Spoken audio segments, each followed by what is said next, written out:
बता देंगे। अस्सलाम वालेकुम जनाब, कैसे हैं सब लोग? खैरियत से? हम लोग मौजूद हैं इस वक्त अपडेट देने के लिए। और मैच है इतवार को इंडिया पाकिस्तान का, और बारिश के हवाले से भी अपडेट आ रही है, लेकिन टीमों का भी एनालिसिस हम लोग करेंगे कि टीम्स की क्या पोजीशन है और क्या स्ट्रेंथ है, वीकनेस है। और 15 फरवरी को पाकिस्तान इंडिया का मैच है कोलंबो प्रेमदासा स्टेडियम में शाम 6:30 बजे। तो सबसे पहले बात हम करेंगे, तला हमारे साथ मौजूद हैं और ये सामने अबान भी मौजूद है हमारे साथ। तो नज़र डालते हैं इन लोग की राय से आगाह ये लोग करते हैं कि क्या मामला दिखते हैं इनको, और बाकी फिर ये बताते हैं क्या इनकी जो है सिचुएशन है वेदर के मुतालिक। तो सबसे पहले तला बताएं क्या अपडेट्स आ रही हैं कि मैच के इंटरप्शन है या कुछ मामला ऐसे हैं कि मैच के चांसेस मैच तो होगा, लेकिन ऐसा है कि मैच में कुछ ओवर्स का बीच में मतलब हो सकता है ऑन एंड ऑफ बारिश के इम्कान हैं, जिसकी वजह से मैच मुतासिर भी हो सकता है। लेकिन ऐसा नहीं है कि पूरा मैच ही, अभी तक इम्कान यही है कि पूरा मैच, ऐसा नहीं है कि पूरा मैच ही बारिश की नज़र हो जाए। मैच होगा और मैच का कुछ ना कुछ नतीजा भी निकलेगा। तो अभी जैसे वहाँ पे अपडेट आ रही है लो प्रेशर एरिया बन रहा है, क्लाउडी वेदर है, तो आप क्या सजेस्ट करेंगे कि फास्ट बॉलिंग अटैक को ज़्यादा इसके अंदर मिलेगी हेल्प, या स्पिन अटैक? दोनों साइडें स्पिन हैवी अटैक के साथ जाएंगी? नहीं, और मीडियम पेसर होंगे? सब कॉन्टिनेंट की पिचेस में जो होता है मीडियम पेसर्स का तो नहीं होता, लेकिन ये है कि वहाँ स्पिनर ज़्यादा काम करते हैं, चाहे कहीं की भी पिच हो। पाकिस्तान, इंडिया, श्रीलंका, बांग्लादेश, इन जगहों की पिचेस पे स्पिनर्स चल जाते हैं और चलते हैं, हाई है हमेशा। इसी तरह आज ऑस्ट्रेलिया भी एक तरह से आपने देखा होगा, एक अपसेट हुआ ऑस्ट्रेलिया को, क्योंकि ऑस्ट्रेलिया ने फास्ट बॉलर्स खिला के गलती करी और जिम्बाब्वे ने कंडीशंस को बहुत अच्छे से रीड करा। उन्होंने स्पिनर्स लगा दिए शुरू से ही। दूसरा ओवर ही सिकंदर रजा कर रहा था वहाँ श्रीलंका में, वहाँ वो मैच भी शायद प्रेमदासा में ही हुआ है। बिल्कुल ऐसा ही है, तो सेनालीज में या प्रेमदासा, बहरहाल कोलंबो में है मैच जो था। पता नहीं कौन सा, या तो एसएससी में हुआ या आरपीएस में हुआ है, लेकिन खैर श्रीलंका के ग्राउंड में यही है कि स्पिनर्स चलते हैं। अच्छा, वहाँ के ग्राउंड भी लंबे होते हैं, तो ये ज़रूरी नहीं है कि आपके हिट ही लगती रहे, वहाँ पे आपको सिंगल डबल भी करने होते हैं, तो मैनूवर भी करना पड़ता है उन ग्राउंड्स पे। ये है कि बस जिस तरह मैं आपको बता देता हूँ, आज की मैच की तो बात डिस्कस करना बेकार होगा क्योंकि वो मैच हो चुका है। लेकिन मैं तज्जिया ये देना चाहूँगा कि लोग कह रहे थे कि 14 ओवर में 14 ओवर में सॉरी 14 ओवर में 115 रन, एक आउट थे जिम्बाब्वे का, ये ऐसा कोई स्कोर चल रहा था। और एंड में था कि 190-200 रन बनेंगे क्योंकि विकेटें इतनी सारी पड़ी थी। लेकिन अगर वो वहाँ से मारने की कोशिश करते तो कोलैप्स हो जाते, और वो फिर 150 रन भी नहीं बन पाते। उन्होंने आखिर तक लेके चले, आखिर में विकेटें बच गई उनकी, 8 विकेटें बच गई आखिर में, सिर्फ 2 आउट हुए उनके एंड में। लेकिन उन्होंने जो उनका प्लानिंग के साथ खेला है, ओपनर था, हाँ प्लानिंग के साथ खेला है ना उन्होंने, ओपनर था, वो 170 तक ले गया। जब इनिंग्स खत्म हुई तो कमेंटेटर से कह रहे थे कि 170 बहुत फाइटिंग टोटल है, लेकिन हमारे लोग कुछ कह रहे थे नहीं, जब विकेटें पड़ी थी तो 200 जाना चाहिए था, 210 जाना चाहिए था। ऑस्ट्रेलिया ने बहुत अच्छा कमबैक करा है। लेकिन मैं अपने दोस्तों के ग्रुप में ये बोला था, मैंने कहा यार पिच स्लो लग रही है, क्योंकि आइडिया हो जाता है कि वो लोग जितनी जान से मार रहे थे तब भी बाउंड्री कवर नहीं कर रही थी। एंड में बस वो आखिरी बॉल पे छक्का लग गया, फुल टॉस बन गई, अदरवाइज वो नहीं चल रहा था। वो पिच पे बकायदा रुक रही थी बॉल, और वो टाइमिंग बहुत मिस सेट हो रही थी उधर। तो यही स्लगिश कंडीशन जो इंडिया वर्सेस पाकिस्तान मैच में भी आपको दिखेंगी, ये ऑब्वियसली होंगे। और फिर क्लाउडी वेदर है, मॉइस्चर मौजूद होगा उधर आपका, और मॉइस्चर जो पहले बैटिंग करेगा उसको हो सकता है बॉल में थोड़ा सा मॉइस्चर फील हो, तो वो बॉल थोड़ा सा सीम और स्विंग होगा बॉल। लेकिन जिस तरह बॉल पुराना होता जाएगा उतना डिफिकल्ट होता जाएगा उस बॉल पे, उस पिच पे ग्रिप भी करना मुश्किल हो जाएगी बॉल। जब अगर बारिश हो गई तो ऑब्वियसली आउटफील्ड भी स्लो होगी, ऑब्वियसली ऐसा होगा। लेकिन अगर कंडीशन बारिश नहीं होती फॉर एग्जांपल, तो अगर जो भी टीम बैटिंग कर रही होगी पहली दूसरी, उसके पास चांस ये होगा कि पावर प्ले को अच्छे से यूटिलाइज कर ले। और अंडर डी लाइट जब मैच हो रहा होता है तो सेकंड बैटिंग करने वाली टीम को मुश्किलात होती हैं। वहाँ अगर वो काउंटर अटैक करे तो अलग बात है, काउंटर अटैक कर लिया तो फिर भी एंड में जब बॉल पुराना हो जाता है तो वहाँ ग्रिप करता है, वो फिर रुकता है बॉल। और आपके पास फिर बहुत अच्छे टाइमर्स होने चाहिए बॉल को टाइम करने के लिए। लेकिन जब बॉल रुक रहा होगा तो कहीं के भी बैट्समैन होंगे वो रुकेंगे। पाकिस्तान को एडवांटेज ये है कि पाकिस्तान वहाँ खेलता आ रहा है। इंडिया को थोड़ा सा डिसएडवांटेज ये है कि इंडिया पहला मैच खेलेगा वहाँ। अब पाकिस्तान के जितने मैचेस हैं, चाहे भी ग्रुप में हो या आगे सुपर 8 में हो, तो सारे मैचेस श्रीलंका में ही खेलने। तो पाकिस्तान श्रीलंकन कंडीशन से बहुत यूज टू हो गया है, जिस तरह आईसीसी चैंपियंस ट्रॉफी में इंडिया यूज टू हो गया दुबई की कंडीशन। बिल्कुल ऐसा ही है कि पाकिस्तान एक ही लोकेशन पे खेल रहा है तो पाकिस्तान को एडवांटेज हासिल है, लेकिन इस एडवांटेज को कैपिटलाइज भी करना होगा। तो बाकी अब ये बताएं कि टीम इंडिया की तो ऑन पेपर और फिजिकली भी मजबूत दिख रही है, काफ़ी संजू सैमसन हो गया, अभिषेक शर्मा हो गया, तिलक वर्मा हो गया, जो कि इनका कंसोलिडेट भी कर रहा है और बाद में हिटें भी लगा रहा है। फिर सूर्य कुमार भी फॉर्म में, साथ ही साथ जो इनके लोअर मिडिल ऑर्डर है जिसमें अक्षर पटेल है और इनका जो और कौन है एक बंदा और नाम भूल रहा हूँ मैं, हार्दिक पांड्या। हाँ हार्दिक पांड्या, और साथ में फिर शिवम दुबे। तो बैटिंग तो इनके पास लंबी टेल के साथ इंडिया खेल रहा है। फिर बॉलिंग में भी स्पिनर इनके पास जो है वो वरुण चक्रवर्ती फॉर्म में, और स्पिनर एक वो अक्षर पटेल है। फिर साथ में जो है वो आपके फास्ट बॉलिंग में अर्शदीप है, बुमराह है। तो क्या आप कहेंगे और पाकिस्तान से क्या कंपैरिजन करेंगे आपके? स्पिनिंग अटैक में दोनों बराबर हैं, क्या कहेंगे? बैटिंग में तो खैर इंडिया की बैटिंग मजबूत दिख रही है, आगे आप क्या कंपैरिजन करेंगे इस हवाले से? देखिए इंडिया की तो ऑब्वियसली बैटिंग जो है, बॉलिंग जो है वो बहुत मजबूत है। इंडिया को तो लोग उस वक्त से कंपेयर कर रहे हैं। अभी मैं अपने दोस्तों में भी ये कहा था कि इंडिया की जो बैटिंग फॉर्म चल रही है वो आपको याद होगा 99 से लेके 2011 तक का जो ऑस्ट्रेलिया का जो पीरियड था, एरा था, जिसमें ऑस्ट्रेलिया एक मैच भी नहीं हारती थी और वो हर मैच जीतती थी, चाहे कोई भी टीम सामने हो। और 3 लगातार वर्ल्ड कप जीती थी। फिर 2011 में जाके सुपर 8 के राउंड में उसने पाकिस्तान ने ऑस्ट्रेलिया को हराया था। तो वही एक फॉर्म इंडिया की चल रही है कि मतलब इंडिया पिछले कुछ आईसीसी इवेंट से और एशिया कप से अनबीटन खेलता है और अनबीटन जाके टूर्नामेंट जीत जाता है, सिवाय 2023 के। 2024 से तो उनकी ऐसी फॉर्म लगेगी, अनबीटन सारे टूर्नामेंट जीते जा रहे हैं। बस कोई एक टूर्नामेंट, एक मैच नहीं हार रहा है। तो इंडिया की तो आप समझें फॉर्म ऐसी है कि वो मतलब अगर वो अपनी वीक टीम भी खिलाएं तो उनका कॉन्फिडेंस इतना इस वक्त इतना हाई है कि वो हरा ही देंगे किसी भी टीम को। पाकिस्तान को बस ये सोच के जाना चाहिए कि पाकिस्तान चाहिए, बहुत मजबूत टीम है, कि पाकिस्तान को ये सोच के जाना चाहिए कि मतलब कुछ होने को तो नहीं है ना। मतलब एक तरह से समझें इस वक्त प्रेशर सबसे ज़्यादा इंडिया पे ही होगा, ऐसा ही है हारने का। पाकिस्तान तो ऑब्वियसली हारता ही आ रहा है ना, तो पाकिस्तान को क्या प्रेशर इस बात का। लेकिन इंडिया को प्रेशर ये होगा कि हम अगर हार गए तो हमारा बॉल रिकॉर्ड लगेगा, लेकिन अगर इंडिया अगर हार गया तो हमारा बॉल रिकॉर्ड लगेगा। पाकिस्तान के पास अगर पाकिस्तान हारेगा तो बोलेगा भाई हम पिछले टूर्नामेंट्स भी हार ही रहे थे, ये टूर्नामेंट एक और हार गए। लेकिन पॉजिटिव इंटेंट के साथ जो क्रिकेट अभी पाकिस्तान खेल रहा है, बगैर डरे खेलेंगे कि रिजल्ट को बिना सोचे समझे खेलेंगे और कौन ओपोनेंट है, क्या हालात हैं मुल्क के, क्या। क्योंकि देखें क्रिकेट को उन्होंने पॉलिटिसाइज भी बहुत कर दिया, तो एक पीछे बैक एंड पे दोनों टीम्स पे ये प्रेशर अब बराबर का ही है, क्योंकि जो भी हारेगा। लेकिन पाकिस्तान तो पिछले एशिया कप भी हारा है, तो पाकिस्तानियों का गुस्सा थोड़ा ठंडा है। पाकिस्तानी इतना उम्मीद भी नहीं लगा रहे मैचेस से ना, लेकिन इंडिया के लोग अभी भी उसी पे ऑपरेशन सिंदूर और डिफरेंट चीज़ों पे उलझे हुए अभी तक। अगर यहाँ इंडिया हारता है तो इंडिया को आवाम से बहुत बैकलैश मिलेगा। असल में मसला ये है कि क्रिकेट को जो है ना पॉलिटिक्स से जोड़ना बिल्कुल ही बेकार है कि हम हाथ नहीं मिलाएंगे, टांग नहीं मिलाएंगे, पाँव नहीं मिलाएंगे। क्रिकेट तो क्रिकेट है ना भाई, उसको इस मोड़ पे जो है गवर्नमेंट्स लेकर आई हैं, हम लोग तो नहीं चाहते ये। और क्रिकेट पहले भी होता था, हम लोग की गलतियों की वजह से, गवर्नमेंट की गलतियों की वजह से हम लोग 2005, 6 और 7 में सीरीज होती थी, इंडिया आता था खेलने, पाकिस्तान जाता था, वो क्या यादगार दिन थे।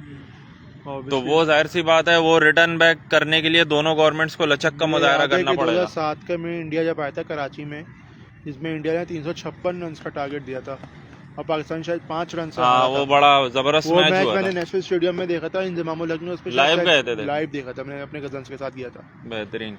और मैं पूरा मैच देखा था, 50 ओवर का, मतलब इंडिया की बैटिंग भी देखी थी और फिर रात में पाकिस्तान की बैटिंग। इंजमाम ने जबरदस्त बैटिंग की, इंजमाम ने 100 या कुछ नहीं कुछ रन मारे थे और मोइन खान से आखिर में बल्ला टक गया था, नहीं तो लग रहे थे शॉट। शायद जावेद मिर्जाद कैप्टन था, नहीं जावेद मिर्जाद वो कोच हाँ इस तरह करो, मारो, हाँ। लेकिन हार गए। तो कहने का मकसद 5 रन से आए थे, हाँ। आखिरी एक बॉल पे 6 रन चाहिए थे और हाँ। वो एक नहीं बना था ऑब्वियसली। तो कहने का मकसद ये कि मैच हाँ। अवाम ने सपोर्ट करा था भाई, इंडिया बिल्कुल। को सपोर्ट कर रही थी अवाम। आउट हो रहा था तब भी शोर हो रहा था, बाउंड्री लग रही थी तब भी शोर हो रहा था। और ऐसा ही माहौल जो पाकिस्तान को इंडिया में भी मिला था। पाकिस्तान इंडिया में खेलने गया था, शोएब मलिक की कैप्टनसी में आई थिंक गए थे, तो टेस्ट मैचेस भी हुए थे वहाँ पे, पाकिस्तान ने अच्छा खेला था। तो इस तरह की सीरीज तो अब हमें नहीं मिलती। आईपीएल भी खेलने आते थे पाकिस्तान वाले, तो ये पॉलिटिसाइज करना। आईपीएल हुआ था, हाँ। आईसीएल हुआ था, हाँ। आईसीएल तो चले बैंड हो गया था आईसीसी की फिर वो तरफ से। चैंपियंस लीग हुई थी, इसमें सियालकोट स्टालियंस गई थी। तो ये पॉलिटिकल जो चीज है ना क्रिकेट में दूरियां बढ़ा रही हैं हमारी, सियालकोट का लोअर comeback लाइंस। हुआ है वैसे।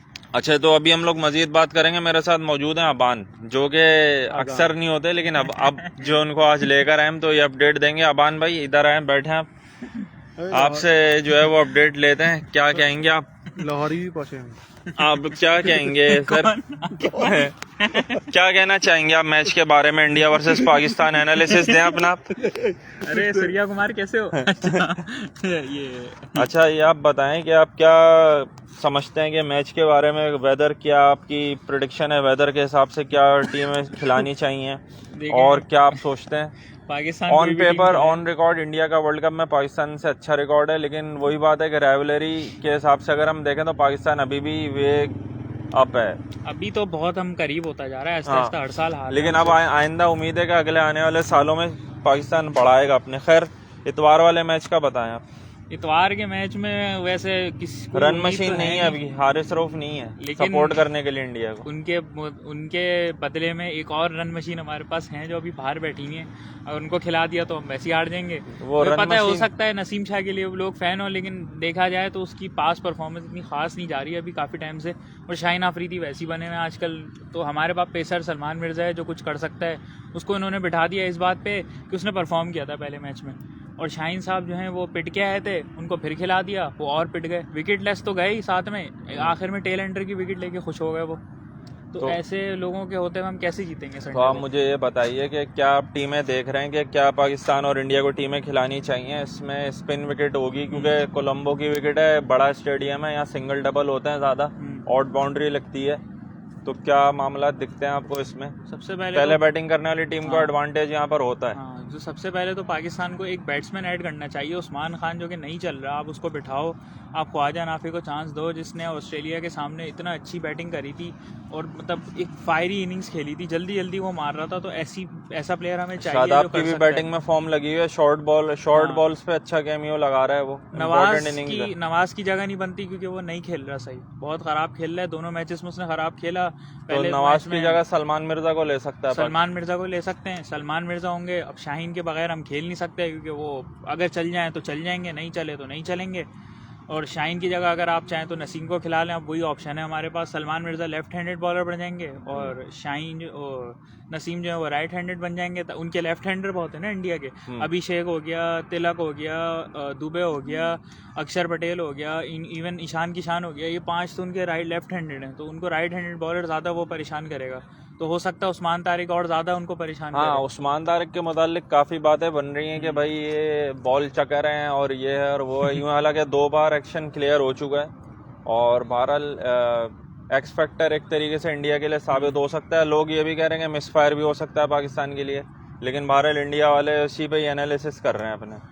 मसला ये है कि अगर हमारे पास एक आखिरकार ऐसा बॉलर आया है जो स्ट्रगल करवा रहा है बैट्समैन को, बस एक वजह है कि वो थोड़ा सा रुक के बॉल करा रहा है। ऐसे तो रुकता तो अश्विन भी था, फिर उसमें मसला नहीं है इनको। और वो इतनी बार बता चुका है कि उसके यहाँ पे डबल कुछ करके ऐसा कुछ है, तो वो अपना हाथ सीधा नहीं कर पा रहा है। ऐसे तो मुरली का भी शायद सेम इशू था, वो नहीं कर पाता था हाथ सीधा अपना। उसका तो बहुत वो टिल्ट होता था, बहुत ज़्यादा होता था। इसका नहीं होता, इसका बस हल्का सा बिल्कुल वो होता है। उसमें भी ये अगर रुक के बॉल करवा रहा है तो उसमें कोई गलत नहीं है। वो सिर्फ बैट्समैन का मोमेंटम उससे टूट जाता है, तभी ये थोड़ा सा अनप्लेबल हुआ हुआ है। पिछले मैच में 3 विकेट्स ले गया तो इंडिया की वैसी और ज़्यादा हालत बिगड़ गई कि ये हमें ना आउट कर दे। और मुझे ऐसा लगता है अगर इनको टैकल करना है तो इंडिया, अगर आईसीसी फिर ऐसी पिच बनाएगा इंडिया को सपोर्ट करने के लिए, कोई फ्लैट पिच बना दे या कुछ ऐसा बना दे, फिर उस्मान तारिक साहब भी पिट सकते हैं, कोई भरोसा नहीं है। अब पता नहीं कैसी विकेट बनेगी। लेकिन कहने का मकसद ये है कि कोलंबो में क्लाउडी वेदर तो आपको लाजमी दिखेगा और अंडर द लाइट्स जो है ना बॉल ग्रिप भी करती है और पिच पड़ने के बाद जब इस तरह के बॉलर होते हैं ना कहीं अटकती है। तो बाकी बहरहाल देखते हैं उस वक्त के हिसाब से, बाकी वेदर के हिसाब से आप क्या कहेंगे? मैच आपको होता हुआ नज़र आ रहा है या कोई भरोसा नहीं है? कोलंबो है श्रीलंका का, इस वक्त टाइम चल रहा है वहाँ पे, रेनी सीजन चल रहा है, तो बारिश हो गई तो चांसेस हैं कि बारिश हो भी जाए। क्योंकि अब गूगल वगैरह जो हैं वो वेदर मॉडल्स वो रोज़ चांस ऊपर नीचे कर रहे हैं, कभी 0 पे हो जाता है तो कभी 90% चले जाता है। कुछ नहीं पता, वहाँ पे 2-3 दिन से बारिश नहीं हो रही थी, आज सुना है वहाँ पे हुई है। और अब देखते हैं, अगर आज भी हो गई तो फिर कल कम चांस हो जाएंगे, या फिर अगर आज नहीं हुई तो फिर कल फिर खुल के भी हो सकती है। कोई भरोसा नहीं है वहाँ का। भाई श्रीलंका है, वो कराची नहीं है। वहाँ का ड्रेनेज, ग्राउंड का ड्रेनेज इतना अच्छा नहीं है कि अगर वहाँ आधा घंटे भी बारिश हो गई तो घंटों मैच रुक जाएगा। हाँ, और ऐसा है कि आज पाकिस्तानी टीम ने अपनी प्रैक्टिस भी की और पाकिस्तानी टीम तो एक्लेमेटाइज हुई भी है, वहाँ कोलंबो में ही रुकी हुई है। इंडिया ट्रेवल करके आज पहुंचा है। इंडिया अपनी प्रैक्टिस सेशन जो है वो कल करेगा। कल पाकिस्तान का ट्रेनिंग सेशन 5 से 6 और शायद उनका 6 के बाद है और गैप रखा है, मतलब साथ नहीं कर रहे इतना, मतलब वो टेंशन बड़े में या जो भी मामला है। लेकिन ये है कि बहरहाल ये मैच से पहले की अपडेट तो आप लोगों को पता लग रही है। अब आप ये बताएंगे फास्ट बॉलिंग में क्या ऑप्शंस इंडिया करेगा? तला भाई बुमराह आ रहे हैं? बुमराह तो कल भी खेला था, 100% खेलेगा। हार्दिक पांड्या वही टीम होगी जो अमेरिका के खिलाफ खेली, शायद हो सकता है अभिषेक शर्मा वापस। अब मैं ये सुन रहा हूँ कि कुलदीप को खिलाएगा इंडिया। कुलदीप का इंक्लूजन हो रहा है क्योंकि कुलदीप जो है वो स्पिन अच्छी कराता है और स्पिन पिच के ऊपर पाकिस्तान के लिए मसला बनता है। कुलदीप तो लास्ट एशिया कप में भी 4 विकेट ले गया था अपने फाइनल में। बिल्कुल, तो ये और वो फाइनल में भी लेकर गया था, उससे पहले भी मैचेस में लिए थे कुलदीप। एक्स फैक्टर बना हुआ है पाकिस्तान के लिए, बहुत अच्छी बॉलिंग कर रहा है। तो कौन सा ड्रॉप होता हुआ दिख रहा है इंडिया की तरफ से आपको? शायद आपका अर्शदीप की जगह कुलदीप आएगा, अर्शदीप की जगह कुलदीप आ जाएगा, ये हो सकता है। तो इंडिया फिर वरुण को भी नहीं बिठाएंगे लोग, वरुण को भी। वरुण चक्रवर्ती तो मेन स्ट्राइक बॉलर है इंडिया का, लेकिन ये है कि आपकी फास्ट बॉलिंग में से एक ऑप्शन कम करेगा लगता है इंडिया। फास्ट बॉलिंग से कर देगा, हो सकता है दोनों टीम्स ही फास्ट बॉलर एक कम कर दें, कोई भरोसा नहीं है पाकिस्तान भी कर दे। पाकिस्तान में जब चेज करने का जब बारी आएगी ना, और जब टारगेट 6 पे 60 रन चाहिए होंगे या 30 तो फास्ट बॉलर एक ने प्रीमियम होना चाहिए। सही, जो आपके पास एक ऐसा होना चाहिए जो यॉर्कर पे यॉर्कर मारे। इंडिया पाकिस्तान दोनों टीमें इतना बड़ा रेस नहीं लेंगी, क्योंकि स्पिनर जितने भी आपके मिस्ट्री स्पिनर, एक सीमर और एक फास्ट बॉलर तो दोनों टीमें रखेंगी कहीं ना कहीं, क्योंकि बिल्कुल ही स्पिन पे रिलाय आप नहीं कर सकते 100%। क्योंकि और इंडिया 5 बॉलों में से एक बॉल भी लग गई तो आपका एवरेज पूरा हो गया ना।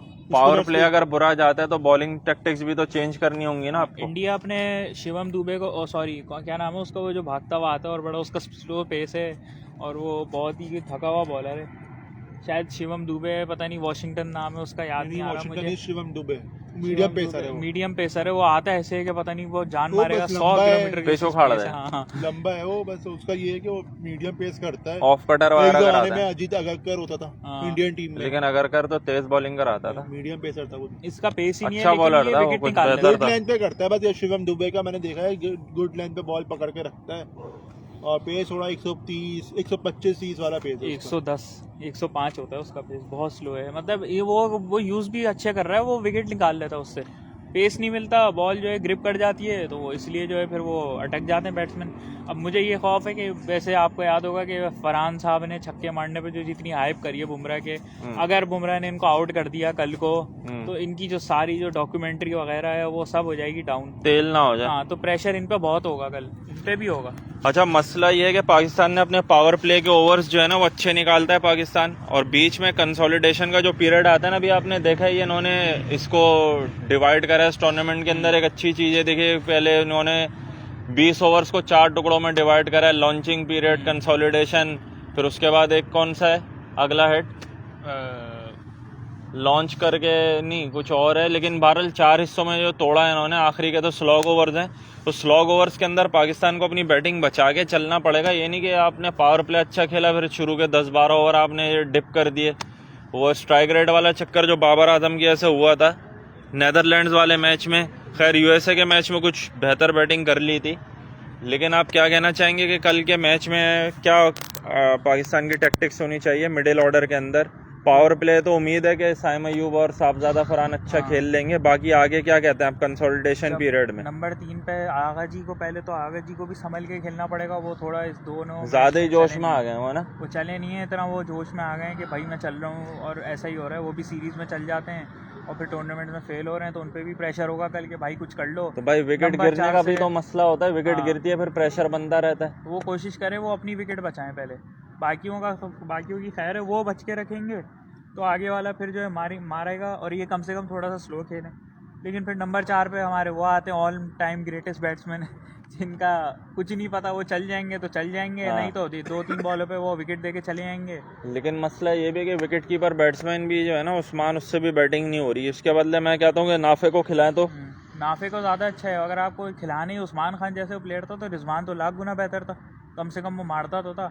इनसे तो खेला ही नहीं जा रहा उस्मान खान साहब, उनको खिलाए जा रहे हो, पता नहीं किस कोटा पे खेल रहा है वो, इसलिए कि वो यूएई छोड़ के आ गया, दुबई छोड़ के आ गया, तो आप उसको खिलाए जा रहे हो।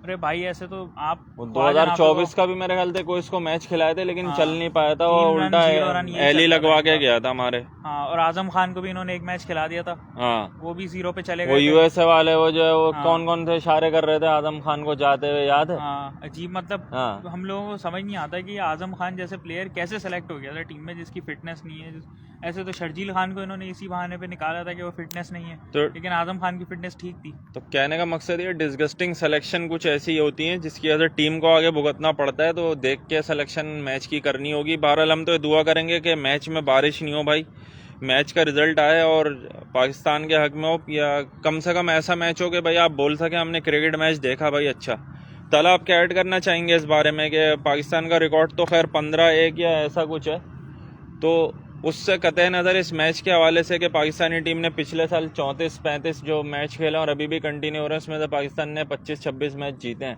आगे की कैप्टनसी में सीरीज भी निकाली हैं, तो अब क्या लगता है कुछ डिफरेंट होगा इतवार को? कुछ टैक्टिक चेंज होती हुई लग रही है आपको? मैंने आपको बताया ना कि पाकिस्तान का जो पिछला रिकॉर्ड चल रहा है, पाकिस्तान के ऊपर कोई प्रेशर नहीं है इस वक्त ना हारने का, तो सबसे ज़्यादा प्रेशर इंडिया पे है। वही प्रेशर इंडिया को हो सकता है कि वो समझे इंडिया को दबा दे।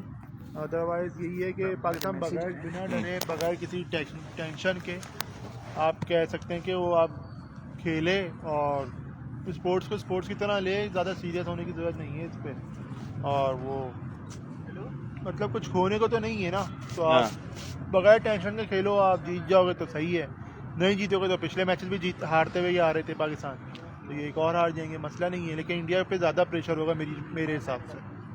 तो ये इंपॉर्टेंट मैच है all over the world cup, ये रेवेन्यू भी जनरेट करता है। पाकिस्तान और इंडिया के माबैन टेंशन जो चल रहा था, फिर पाकिस्तान ने पुल ऑफ भी कर दिया था मैच, फिर बाद में पाकिस्तान ने कहा कि हम खेलेंगे, सही है, इसको और ड्रामेटाइज कर दिया, पुल ऑफ करके दोबारा आ गए। फिर अगर पाकिस्तान अगर ये मैच हारता था, फिर पाकिस्तान और ज़्यादा समझे उस पर चला जाएगा, बैकफुट पे हो जाएगा। तो इतना सब कुछ करने से अच्छा था आईसीसी को चाहिए कि जब ये दोनों एक ग्रुप में नहीं रखें, एक ग्रुप में ना रखें इन दोनों को, फिर आप अलग अलग रखें, ज़्यादा बेहतर है, ताकि टेंशन स्पोर्ट्स को स्पोर्ट्स रहने दें। उधर दूसरी टीम्स भी कंफ्यूज हो रही थी, उधर इंग्लैंड ऑस्ट्रेलिया भी बातें बनाना शुरू हो गए थे कि हम नहीं खेल रहे, ये नहीं खेल रहे। वो माहौल ख़राब हो रहा था वर्ल्ड कप का, क्योंकि वर्ल्ड कप 2 साल बाद आता है, फिर 50 ओवर वाला वर्ल्ड कप 4 साल बाद आता है। अब अगर ऐसा ही होता रहा कि एक टीम बोलेगी हम यहाँ खेलना चाह रहे हैं, दूसरी टीम बोलेगी हम वहाँ खेलना चाह रहे हैं, तो फिर फरमाइशी प्रोग्राम तो तबाह कर देगा क्रिकेट को, ख़राब कर देगा। ऐसा कुछ नहीं होना चाहिए मेरे हिसाब से। तो उम्मीद करते हैं आगे हालात बेहतर हो जाएं इन दोनों कंट्रीज़ के। स्पॉटलाइट में आप किन प्लेयर्स को आप कहेंगे प्लेयर्स टू वॉच? दोनों साइडों से कौन से प्लेयर आप कहेंगे? 3 प्लेयर आप बताएं कि कौन से प्लेयर हो सकते हैं। इंडिया से हो सकते हैं आपके अभिषेक शर्मा, और दूसरा प्लेयर आपका हो सकता है, कौन सा था दूसरा, तिलक वर्मा, और तीसरा हो सकता है आपका वो हार्दिक पांड्या। ये 3 प्लेयर्स ऐसे हैं जो टफ टाइम देंगे, पाकिस्तान टाइम दे सकते हैं और ये देते आए। पाकिस्तान से होगा साइम अय्यूब, साजिदा फरहान और आपका वो उस्मान तारिक, ये स्टार मतलब समझे ये। लेकिन मैं इसमें ऐड करना चाहूँगा कि अगर आप इसमें जैसे साइम अय्यूब तो खैर है एक्सपेक्टर, इसके अंदर अबरार को अगर आप ऐड करें, अबरार को बहुत बार खेल चुका है इंडिया, और अबरार को चैंपियंस ट्रॉफी में भी एक्सपेक्टर के तहत लिया था, लेकिन उन्होंने मारा था पे 2000 भी जो एशिया कप हुआ था उसमें भी अबरार था, उसको भी उन्होंने पेला था। तो अबरार अब नहीं है, अब जो नया एक्सपेक्टर जिससे इंडिया थोड़ा सा मोहतात होकर खेलेगा वो उस्मान तारिक है, और साइम अय्यूब की फॉर्म वापस आई है तो वो एक एक्स्ट्रा फैक्टर हो सकता है। और साजिदा फरहान तो ऑब्वियसली परफॉर्म करता हुआ आया है, तीनों एशिया कप में अच्छा परफॉर्मेंस दिया था साजिदा फरहान ने, तो वो उसको एक कॉन्फिडेंस मिला हुआ है कि किस तरह इंडिया के प्लेयर्स को खेलना है, बॉलर्स को। असल यूटिलाइजेशन तो पावर प्ले की है, दोनों टीमों की तरफ से पावर प्ले अगर पकड़ा जाएगा वो आगे फिर चलता है। और फिर मैंने आपको जैसे पहले स्टार्ट में बताया सेशन के कि जो टीम पावर प्ले में, क्योंकि जब नया बॉल होगा तो उसको उस पर रन करना आसान है, ना कि पुरानी बॉल पे, और बाद में स्पिनर आते हैं तो वैसे ही मसला बन जाता है, रन रेट गिरता है। और जिस तरह आज ऑस्ट्रेलिया के साथ हुआ, ऑस्ट्रेलिया ने क्या गलती करी कि उसके वो मारने के चक्कर में उन्होंने पावर प्ले में ही 4 विकेटें गिरा दी। उनको भी आइडिया था कि देखो पावर प्ले के बाद रन्स नहीं बनेंगे, तो उन्होंने मारने की कोशिश करी, मारते मारते पे उनकी टीम ही ख़त्म हो गई, कोलैप्स हो गई। फिर उसके बाद मैच जब आखिरी जुम्मे का वक्त हो गया था तो फिर 38 बॉल्स पे 66 रन चाहिए थे, तो मुझे लगा था ऑस्ट्रेलिया जीत जाएगा क्योंकि 6 विकेटें बाकी हैं, मैक्सवेल और रेनशॉ जमे हुए थे उस वक्त। बिल्कुल। लेकिन फिर वो जब मैं आया नमाज़ पढ़ के तो देखा तो मैच ही ख़त्म हो चुका था, 23 रन से वो ऑस्ट्रेलिया हार गया था। तो बस ये है कि जितना बॉल पुराना होता जाएगा उतना रन बनाना मुश्किल हो जाएगा। तो पाकिस्तान इंडिया जो भी पहले बैटिंग कर रहा होगा उस पर यह एडवांटेज होगा कि अगर उसने 160-170 रन बना लिए तो अगली टीम को बहुत मुश्किल होगी, और मतलब समझ लें बहुत बड़े पहाड़ से निकल के वो रन बनाने होंगे। फील्डिंग साइड अपनी नालायकियों की ऐसे या ब्लंडर्स की ऐसे ही हार सकती है अगर 170 किसी पिच श्रीलंका में बन जाएगा। अच्छा, मेरे हिसाब से ये बातें तो आपने खैर सही बोल दी और अच्छा एनालिसिस आपने दिया है, लेकिन क्योंकि मैच में जो है वो बारिश के इम्कानात बने रहेंगे बीच में, तो टॉस जीत के पहले बैटिंग जो है वो मुझे मुश्किल लगता है कि कोई पहले बैटिंग करेगा टारगेट DLS वगैरह की वजह से। क्या कहते हैं इस बारे में आप? अगर बारिश के मामला होते हैं तो फिर नहीं करते लोग पहले बैटिंग। पहले पे वो यही कहेंगे कि पहले बॉलिंग कर लें ताकि टारगेट सामने हो, DLS मेथड अगर आता तो उनको सामने पता होगा कि कितने ओवर में कितने रन बनाने। बिल्कुल।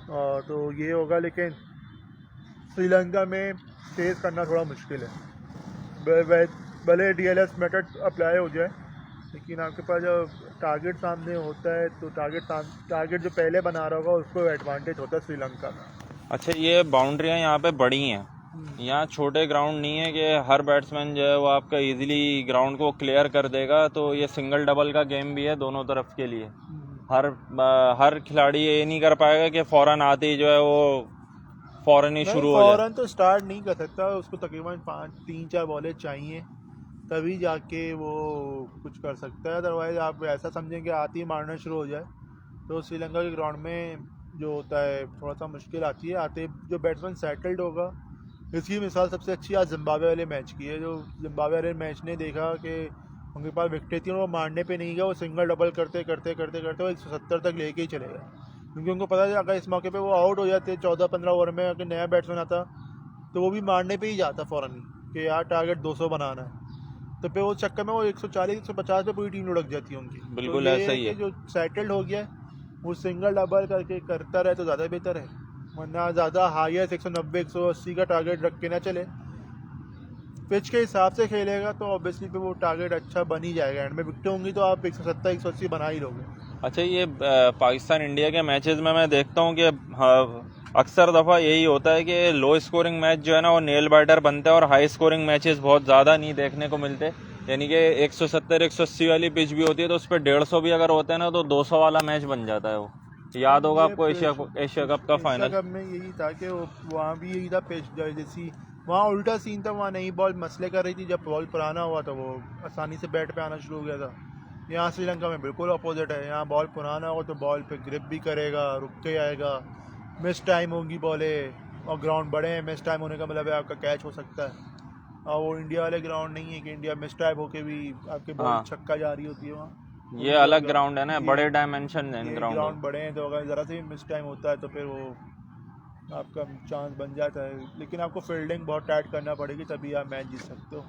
सिंगल को डबल नहीं बनने दो, कोशिश करो कि सिंगल भी रुके ताकि उन पर प्रेशर है, जितनी डॉट बॉलें होंगी उतना अच्छा है। पिछले मैच के अंदर पाकिस्तान ने अभिषेक शर्मा और उसकी क्या नाम है इनका एक और ओपनर का, अभिषेक शर्मा और दूसरा ओपनर था संजू सैमसन, नहीं गिल। पाकिस्तान ने विकेट्स ले ली थी एशिया कप में। गिल नहीं खेल रहा शायद। हाँ, लेकिन उसके बदले संजू सैमसन है। लेकिन पाकिस्तान ने काउंटर अटैक करा था और मीडियम पेसर फ़हीम अशरफ ने बड़ी ज़बरदस्त बॉलिंग करी थी। तो इंडियन बैट्समैन जो है वो पेस को यूज़ करते हैं और मीडियम पेसर पे वो फंसते हैं।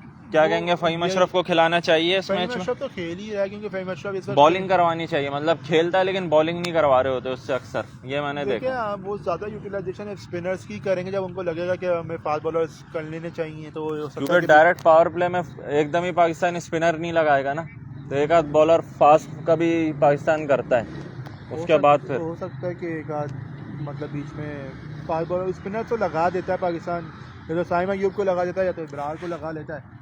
और यही है कि पाकिस्तान इसी स्ट्रेटजी के साथ खेल रहा है कि क्योंकि इनको मारना आसान नहीं है इन लोगों को, इन स्पिनर्स को, क्योंकि साइम अयूब भी कैरम बॉल और ये वो बन जाता है कभी कभी ना, मिस्ट्री स्पिनर कैरम बॉल वगैरह कर रहा है वो भी, तो वो भी एक वो बना हुआ है इनके लिए। तो पाकिस्तान फास्ट बॉलर्स का पूरा कोटा इस्तेमाल नहीं करेगा, वो ज़्यादा स्पिनर्स पे ही रिलाई करेगा क्योंकि श्रीलंका में स्पिनर्स ही सूट करता है। चलें, तमाम बातें अब आई है बात, इम्पोर्टेंट बात कि विन प्रेडिक्शन क्या आप कहेंगे?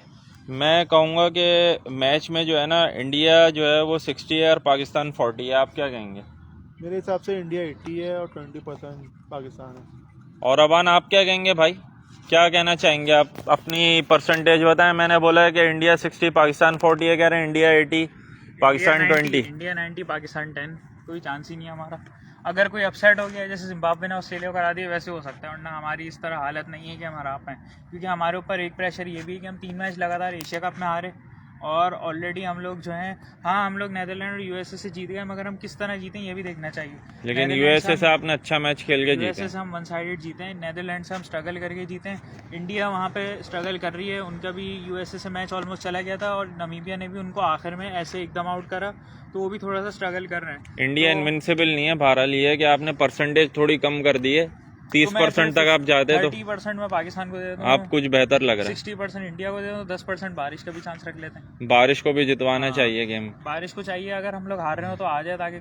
लेकिन डीएलएस अप्लाई होता है T20 में, आपको पता है 5 ओवर मिनिमम का गेम अगर होता है तो 5 ओवर का भी हुआ ना तो फिर हमें कोशिश करनी होगी कि हम दबा तेज गेम खेलें। पावर प्ले अच्छा जो खेलेगा वही जीतेगा। पावर प्ले तो फिर शायद होता ही नहीं है, नहीं, एक ओवर का होता है, तो फिर उस एक ओवर में मारना पड़ेगा। समझे, बस हर बॉल मारने के लिए। हाँ। भले आपके आउट हो रहे हो लेकिन आपको बस बाउंड्री के बाहर बॉल फेंक। उस्मान के बारे में कुछ कहेंगे आप? उस्मान तारिक से बस ये होप है कि जितना ये लोग डर रहे हैं आप उतना ही इनको फिर इतना गंदा आप ऐसी परफॉर्मेंस दे। बोल्ड होते हुए दिख रहे हैं इंडिया के खिलाड़ी आपको? मुझे तो नजर आ रहे हैं बोल्ड होते लग रहे हैं कि बोल्ड भी होंगे और बहुत सही है, रोने भी करेंगे कि हाँ ड्यूरिंग दी मैच ये वाला ऑप्शन ना दिख जाए। ये वाला भी अगर कोई करेगा तो और मजा आएगा, क्योंकि फिर उस्मान तारिक हो सकता है जवाब भी दो उनको, क्योंकि ऑलरेडी पाकिस्तान इंडिया के हैं। उस्मान तारिक एक बहुत ही वेल एजुकेटेड बंदा है, वेल मैनर्ड बंदा है। सीपीएल की बॉलिंग उसमें आपने देखी है ना, सीपीएल में कैसे बॉलिंग कराई है। हालांकि जब कैमरन ग्रीन ने इसको वो करा था बट्टा वाला एक्शन, उससे ये फिर भी जाके अच्छे से मिला था, सब करा था, तो ये वेल मैनर्ड इंसान है। लेकिन जब इंडिया की बात आती है फिर हम सारे भूल जाते हैं कि ये मैनर्स क्या है, इनको इनकी ज़बान में जवाब देना पड़ेगा। तो अगर कोई ये करता है बट्टा वगैरह तो फिर गए वो लोग, फिर उस्मान तारिक नहीं छोड़ेगा। अब वो इनका एक तक केदार यादव बॉलर देखा था आपने, वो कैसे बॉलिंग करता था, तो वो लीगल है? पता नहीं, इनके लिए लीगल है, हमारे लिए इलीगल, हमारा करे तो इलीगल है।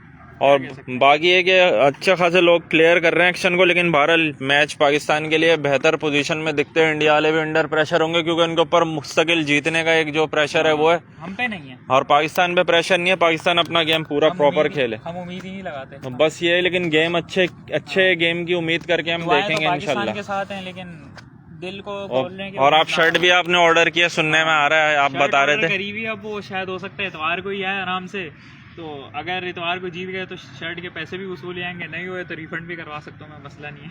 मैं फौरन बोल दूंगा भाई वापस ले जानी चाहिए। नहीं, आगे सुपर 8 के भी मैचेस आएंगे तो आप जो है वो उम्मीद के साथ शर्ट को रखें। इंडिया को हराना जरूरी है, जो ये सब हुआ है, हमने ड्रामा करा है ना बाइकआउट वगैरह का, इसके बाद हम पे प्रेशर है कि हमें हराना है। नहीं हराया तो जो सारा ड्रामा था फिर इंडिया वाले जितना बचेंगे दिमाग पे वो तैयार हो जाए फिर उसके लिए। चलें, ये बेहतर अपडेट आप लोगों की तरफ से। और तला आप कुछ आखिर में कहना चाहेंगे? ट्रांसमिशन का अख्ताम हम करेंगे यहाँ पे। नहीं, बस ये कि इम्कानात ज़्यादा इंडिया के ही हैं जीतने के, और ये है कि पाकिस्तान बिना डरे खेले तो ज़्यादा बेहतर है, और ग्राउंड को ग्राउंड की हद तक रखे, और हारेंगे तो पहले भी हारते हैं, एक और हार जाएंगे, लेकिन ये है कि जीत भी सकते हैं। तो बस अच्छे पॉजिटिव उम्मीद के साथ जाएं और अपनी बेस्ट क्रिकेट खेलें। जैसे इसमें पाकिस्तान ने अभी कुछ मैचेस खेले थे, जैसे अभी हमारा इमर्जिंग कप के अंदर पाकिस्तान ने जिस तरीके से खेला था, इसी तरीके से टीम को आगे जो है ना, नए लड़के भी मौजूद हैं टीम में, पुराने लड़के भी मौजूद हैं, सबको जो है वो एक्सपीरियंस का और एग्रेशन का मुजाहरा करते हैं। मैच को जो है ना वो खेलना चाहिए, और पॉलिटिक्स तो जाहिर सी बात है पाकिस्तान वाले इतना नहीं करते, लेकिन फिर भी उनको जवाब ना दें ऑन फील्ड और अपना गेम पर तवज्जो दें। तो बहरहाल ये कि चलें, इतवार के हवाले से मज़ीद इंशाल्लाह अपडेट कल लेकर आएंगे, मैच के बारे में, वेदर के बारे में, स्क्वाड के बारे में। आप लोगों का बहुत शुक्रिया ज्वाइन करने का। फिर मिलते हैं इंशाल्लाह नई ट्रांसमिशन में। अपना ख्याल रखिए सब लोग, चैनल को सब्सक्राइब करना नहीं भूलिएगा, वीडियो को शेयर ज़रूर कर दीजिएगा। थैंक यू, अल्लाह हाफिज़। कितनी देर का हमने करा था भाई? 1 मिनट मेरे से फोन आया कि अब उठने वाले, जल्दी आ जाओ। नहीं, फिनिश का आ रहा है।